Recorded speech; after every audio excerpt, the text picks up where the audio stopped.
नमस्कार, मैं हूं आपके साथ आशुतोष चतुर्वेदी। आज तक पंजाब के स्पेशल बुलेटिन में यूके, यूएस और कनाडा समेत सभी अंतर्राष्ट्रीय दर्शकों का हम स्वागत करते हैं। आज हम आपको दिखाएंगे पंजाब में आईएएस के इस्तीफे का बीजेपी कनेक्शन, आम आदमी पार्टी के सांसदों की गुमशुदगी पर क्यों उठ रहा है सवाल, और साथ ही आपको दिखाएंगे ईद पर कहां लहराए गए फलस्तीनी झंडे, और हरियाणा में भीषण सड़क हादसे से जुड़ी एक बड़ी खबर भी आपको दिखाएंगे। और अब बात अरविंद केजरीवाल की पार्टी में बगावत और टूट को लेकर सियासी अटकलों की। चर्चाओं का बाजार गर्म है कि राजकुमार आनंद के बाद कई और नेता आम आदमी पार्टी से किनारा कर सकते हैं, इस्तीफा दे सकते हैं। यह सवाल इसलिए भी उठ रहा है क्योंकि जब पार्टी संघर्ष के दौर से गुजर रही है उस वक्त 10 में से 7 सांसद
राजकुमार आनंद, जिनके यहां 23 घंटे तक ईडी का छापा पड़ा था, 23 घंटे तक ईडी का छापा पड़ा था, वो व्यक्ति जिसके लिए खुद भाजपाई नड्डा से लेके अमित शाह से लेके मोदी तक सारे लोग कह रहे थे कि ये भ्रष्ट है, भ्रष्ट है, कल उसको माला पहनाते हुए शामिल करते हैं कि नहीं, ये पूरी दुनिया देखेगी।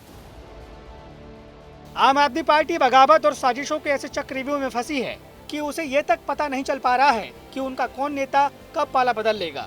ये सवाल इसलिए भी उठ रहा है क्योंकि अरविंद केजरीवाल, मनीष सिसोदिया के जेल जाने के मुद्दे पर पार्टी के कई बड़े नेता चुप्पी साधे बैठे हैं।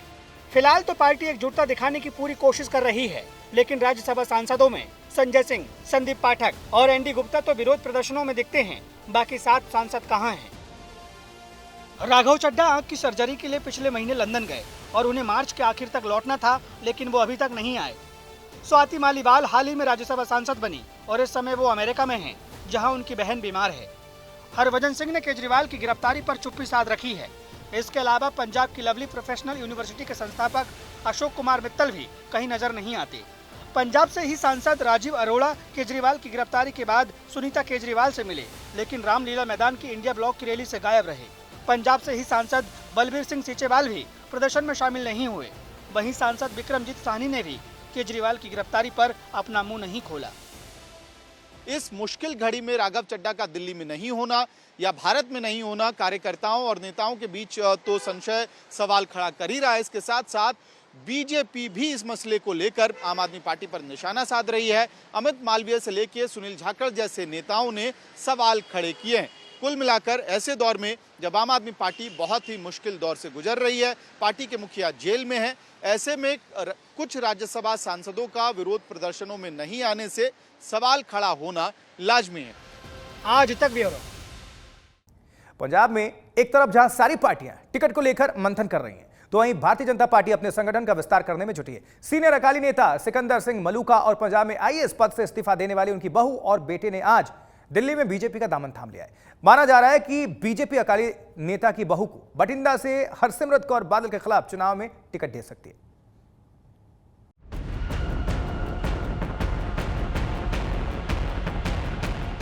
पंजाब की 13 लोकसभा सीटों पर लड़ाई दिन ब दिन दिलचस्प होती जा रही है।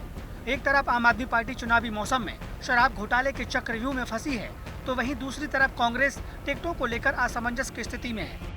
अकाली दल का हाल भी कुछ हद तक कांग्रेस के जैसा है, क्योंकि उसने भी अभी तक अपने उम्मीदवारों के नाम का ऐलान नहीं किया है। और वहीं बीजेपी अपने विरोधियों को बीजेपी में शामिल कराकर पंजाब में अपने जनाधार को मजबूत करने में जुटी है। सियासी उठापटक के बीच शिरोमणि अकाली दल के कद्दावर नेता सिकंदर सिंह मलूका के बेटे गुरप्रीत सिंह मलूका और उनकी पत्नी परमपाल कौर मलूका ने बीजेपी का दामन थाम लिया है। दोनों को दिल्ली में केंद्रीय मंत्री हरदीप सिंह पुरी की मौजूदगी में बीजेपी की सदस्यता ग्रहण की। जो हमने बीजेपी को ज्वाइन करने का फैसला किया है, मैं समूची लीडरशिप को विश्वास दिलाता हूं कि जो भी हमारी जिम्मेवारी पार्टी लाएगी उसको तनदेही से, अच्छी तरह से, ईमानदारी से, पॉजिटिविटी से निभाने का वचन दिलाता हूं। पंजाब में बतौर आईएएस अधिकारी के तौर पर सेवाएं दे रही परमपाल कौर ने कुछ दिन पहले इस्तीफा दिया था, जिसके बाद से ही कयास लगाए जा रहे थे वो बीजेपी ज्वाइन करेंगी। सूत्रों के मुताबिक बीजेपी परमपाल कौर को भटिंडा से चुनावी मैदान पे उतार सकती है, जहां उनका मुकाबला सुखबीर सिंह बादल की पत्नी हरसिमरत कौर बादल से हो सकता है।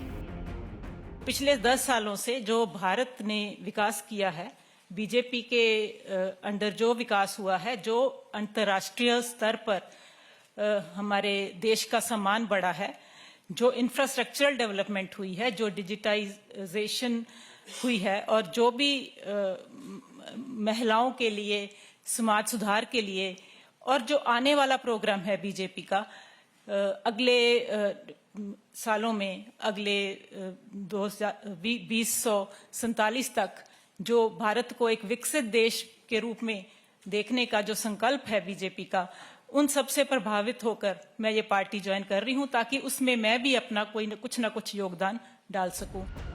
हालांकि अकाली दल ने भटिंडा से अपने कैंडिडेट का नाम का ऐलान अभी तक नहीं किया है, पर यह माना जा रहा है कि हरसिमरत कौर बादल ही भटिंडा से अकाली दल की उम्मीदवार होंगी, क्योंकि हरसिमरत कौर 2009 में पहली बार इस सीट से सांसद चुनी गई थी। इसके बाद उन्होंने 2014 और 2019 के चुनाव में जीत दर्ज की थी। ये मैं कह रहा हूँ कि ये अकाली दल के अंत की एक नई शुरुआत है। वैसे तो इस बार जब 100 साल पुरानी पार्टी का एक भी सदस्य, जो एक आधा था वो भी साथ में नहीं है, तो वो विधानसभा नहीं पहुंचा। खुद बादल साहब हार गए, खुद मजीठिया साहब हारे, खुद सुखबीर बादल हारे। तो मैं समझता हूँ कि ये अंत है। और सबसे करीबी व्यक्ति, अगली खबर सुनाना चाहता हूँ, सबसे करीबी मलूका साहब की आज बहू चली गई। वो बहू जिनको उन्होंने आईएएस बनाया था, ये आपस की बात होके गई है। आज रात तक या सुबह तक मलूका साहब भी अकाली दल से इस्तीफा देंगे, ये खबर। परमपाल कौर के बीजेपी ज्वाइन करने पर भी विवाद खड़ा हो गया है। सीएम भगवंत मान ने दावा किया कि परमपाल का इस्तीफा अभी तक मंजूर नहीं हुआ है। सोशल मीडिया एक्स पर पोस्ट करते हुए सीएम मान ने लिखा, परमपाल कौर आईएएस अधिकारी के तौर पर इस्तीफा पंजाब सरकार की तरफ से मंजूर नहीं किया गया है। बीवी जितनी जल्दी आईएएस अधिकारी बनने की थी, छोड़ने के लिए कुछ तरीके हैं। कृपया करके इस्तीफा देने के तरीकों को समझो, अन्यथा सारी उम्र की कमाई खतरे में पड़ सकती है। परमपाल कौर को साल 2015 में पीसीएस से आईएएस कैडर पर प्रमोट किया गया था और इस्तीफा देने के वक्त वो पंजाब राज्य औद्योगिक विकास निगम के एमडी के पद पर तैनात थी। आज तक ब्यूरो। पंजाब के कैबिनेट मंत्री और संगरूर से आम आदमी पार्टी के लोकसभा कैंडिडेट गुरमीत मीत हेयर ने दावा किया है कि पंजाब में कोई भी अकाली दल के टिकट पर चुनाव नहीं लड़ना चाहता और यही वजह है कि अकाली प्रधान सुखबीर बादल भी खुद चुनाव नहीं लड़ रहे हैं, क्योंकि उन्हें हार का डर सता रहा है। आज तक संवाददाता बलवंत सिंह विक्की ने खास बातचीत में मीत हेयर ने यह कहा है।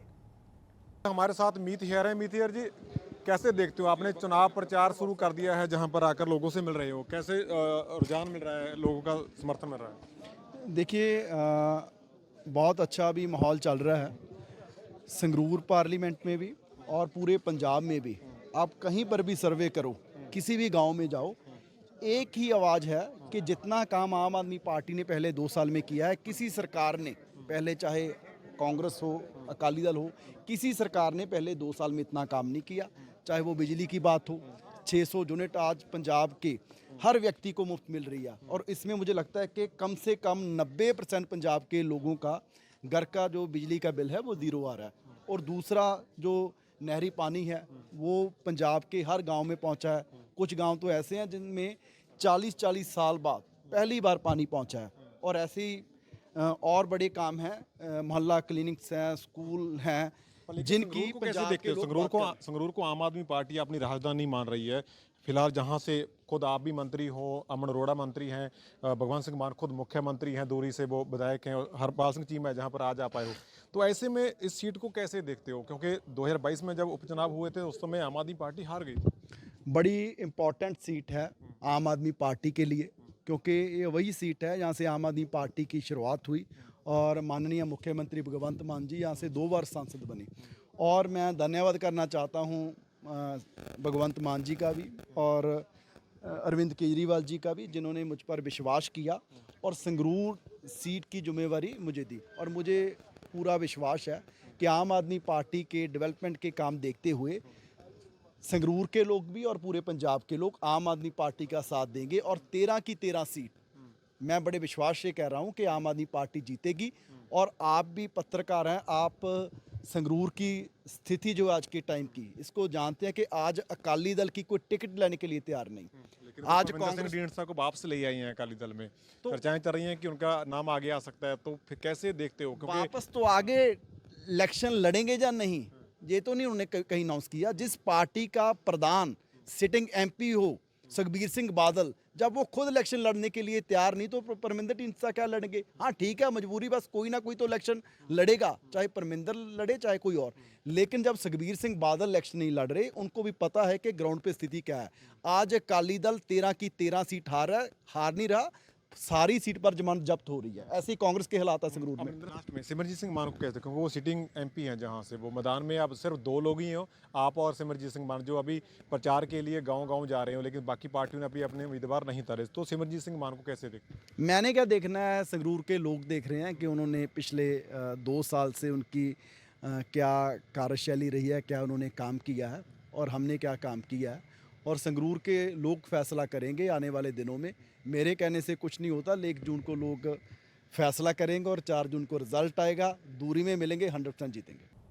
आज देश भर में ईद का त्योहार धूमधाम से मनाया जा रहा है। इस मौके पर पंजाब के लुधियाना में ईद की नमाज के दौरान फलस्तीनी झंडे लहराए गए। वहीं जालंधर में ईद के मौके पर नेता सियासी गलबहियां करते हुए भी नजर आए। आज देश भर में ईद उल फितर का जश्न मनाया जा रहा है। इस दौरान देश भर की मस्जिदों में नमाजियों की भीड़ उमड़ी। लोगों ने गले लगाकर एक दूसरे को ईद की मुबारकबाद दी, साथ ही अमन और खुशहाली की दुआएं की। लुधियाना में ईद उल फितर की नमाज के दौरान एक अलग ही तस्वीर देखने को मिली। लुधियाना की ऐतिहासिक जामा मस्जिद में नमाज के दौरान कुछ लोगों ने फिलिस्तीनी झंडे के साथ नमाज अदा की। शाही इमाम मौलाना मोहम्मद उस्मान लुधियानवी की माने तो इजराइल के द्वारा फिलिस्तीन में नरसंहार को अंजाम दिया जा रहा है। बिस्मिल्लाहिर्रहमानिर्रहीम। शुरू अल्लाह ताला दे नां तो जो बड़ा मेहरबान थे, निहायती रहम करने वाला है। 30 रोज़े रखने तो बाद आज पूरी दुनिया ईद उल फितर का त्यौहार मनाया जा रहा है। ईद उल फितर मिठी ईद है। ईद उल फितर रंजिशां नूं दूर करके मुहब्बतां नूं आम करदी है। ईद रुसियां नूं मनाउण दा दिन है। ईद गरीबां दे नाल गल वकड़ी पाउण दा दिन है। ईद जिहड़ी है अपने नाल आपसी भाईचारक सांझ वधाउण दा दिन है। चाहे लुधियाना दी इतिहासिक जामा मस्जिद विखे जिथे हर साल की तरह जोश नाल ईद मनाई जाती सी, अज बड़ी सादगी दे नाल ईद उल फितर मनाई गई है। वहीं जालंधर में ईद के जश्न में सियासी रंग चढ़ा हुआ दिखाई दिया। जालंधर से कांग्रेस के कैंडिडेट माने जा रहे चरणजीत सिंह चन्नी ईद उल फितर का त्योहार मनाने के लिए ईदगाह पहुंचे और लोगों के साथ नमाज अदा करने के बाद एक दूसरे से गले मिलकर लोगों को बधाई दी और इशारे इशारे में अपने विरोधियों पर भी तंज कसा। ईदगाह ਦੇ ਵਿੱਚ ਆਇਆ ईद ਦੇ शुभ मौके ਤੇ ਸੋ ਮੈਂ ਸਾਰਿਆਂ ਨੂੰ ईद ਦੀ ਬਹੁਤ-ਬਹੁਤ ਵਧਾਈ ਦੇਣਾ। ਇਹ ਸਾਂਝਾ ਤਿਹਾਰ ਹੈ, ਸਭ ਦਾ ਤਿਹਾਰ ਹੈ। ਪਿਆਰ ਦੇ ਨਾਲ ਸਾਰਿਆਂ ਨੂੰ ਇਕੱਠੇ ਹੋ ਕੇ ਮਨਾਉਣਾ ਚਾਹੀਦਾ। ਜਿਹੜੇ ਲੋਕ ਭੱਜਦੇ ਆ ਆਪਣੀ ਪਾਰਟੀਆਂ ਨੂੰ ਧੋਖਾ ਦੇ ਕੇ, ਜਿਹੜੇ ਲੋਕ ਦੂਸਰੇ ਪਾਸੇ ਤੇ ਜਾਂ ਫਿਰ ਤੀਸਰੇ ਪਾਸੇ ਤੇ ਜਾ ਕੇ ਇਲੈਕਸ਼ਨ ਲੜਦੇ ਆ, ਅਜਿਹੇ ਲੋਕਾਂ ਨੂੰ ਮੂੰਹ ਨਾ ਲਗਾਓ, ਚਾਹੇ ਉਹ ਮੈਂ ਹੀ ਕਿਉਂ ਨਾ ਹੋਵਾਂ। ਸਾਰਿਆਂ ਨੂੰ ਚਾਹੀਦਾ ਕਿ ਉਹਨਾਂ ਕਿਰਦਾਰ ਵਾਲੇ ਲੋਕਾਂ ਨੂੰ ਖੜਾ ਕਰੇ, ਜਿਹੜੇ ਉਹਨਾਂ ਨੂੰ ਜਿਤਾਵੇ। ਜਿਹੜੇ ਲੋਕ ਖੜਦੇ ਆ, ਜਿਹੜੇ ਲੋਕ ਡਰਦੇ ਨਹੀਂ ਹੈ, ਜਿਹੜੇ ਲਾਲਚ ਵਿੱਚ ਵਿਕਦੇ ਨਹੀਂ ਹੈ, ਬਕਾਊ ਮਾਲ ਇੱਥੇ ਬਹੁਤ ਫਿਰਦਾ, ਇਸ ਤੋਂ बच के रहो। ईद के मौके पर जालंधर से बीजेपी के कैंडिडेट सुशील कुमार रिंकू भी लोगों से मिलने के लिए ईदगाह वाली जगह पर पहुंचे और लोगों को ईद की बधाई दी। आपको बता दें कि जालंधर की लोकसभा सीट इस बार पंजाब की हॉट सीट में से एक है। लुधियाना से विवेक ढल और जालंधर से देवेंद्र कुमार के साथ आज तक ब्यूरो। हरियाणा के महेंद्रगढ़ में आज एक दर्दनाक हादसा हुआ। महेंद्रगढ़ में स्कूल बस पलटने से 6 मासूम बच्चों की जान चली गई, जबकि 15 लोग इसमें जख्मी हो गए। हादसे के वक्त बस में 40 बच्चे सवार थे। जख्मी बच्चों को रेवाड़ी के अस्पताल में भर्ती कराया गया है। चश्मदीदों का आरोप है कि बस ड्राइवर ने शराब पी रखी थी, जिसके चलते यह हादसा हुआ। आज जो कनेडा में भयंकर दुर्घटना हुई है, इस पे मैं गहरी संवेदना व्यक्त करता हूँ। ये बहुत ही अति गंभीर मामला है और इस तरह की घटना सारे इलाके को झकझोर देती है। जिला प्रशासन के सभी विभाग इस पे लगे हुए हैं और भगवान उन परिवारों के प्रति मेरी पूरी सहानुभूति है। भगवान उन बच्चों की आत्मा को शांति प्रदान। बेहद दुखदाई घटना है। मैं उनके परिवारों को भगवान शक्ति दे। जिस प्रकार से ये बड़ा हादसा हुआ है, ऐसे हादसे आगे से ना हो। सरकारों को इसके ऊपर संगीन लेना चाहिए और सरकार को मदद करनी चाहिए, उन परिवारों की सहायता करनी चाहिए। बैसाखी के मौके पर पाकिस्तान जाने के लिए सिख श्रद्धालुओं का जत्था आज एसजीपीसी पहुंचा, जहां एसजीपीसी की तरफ से श्रद्धालुओं को पासपोर्ट सौंपे गए। पाकिस्तान में बैसाखी मनाने के लिए एसजीपीसी की तरफ से करीब 1500 से अधिक श्रद्धालुओं के लिए आवेदन किया गया था और जिनमें से करीब 900 लोगों को ही वीजा मिला और 500 लोगों के वीजा को रिजेक्ट कर दिया गया। सभी श्रद्धालु पाकिस्तान के ननकाना साहिब, पंजा साहिब के साथ बाकी गुरुद्वारों में बैसाखी मनाकर 19 तारीख को वापस लौटेंगे। और आज तक पंजाब में आज के लिए बस इतना ही। देश दुनिया की बाकी खबरों के लिए देखते रहें, जुड़े रहें आज तक के साथ। मुझे आशुतोष चतुर्वेदी को दीजिए इजाजत। बहुत नमस्कार।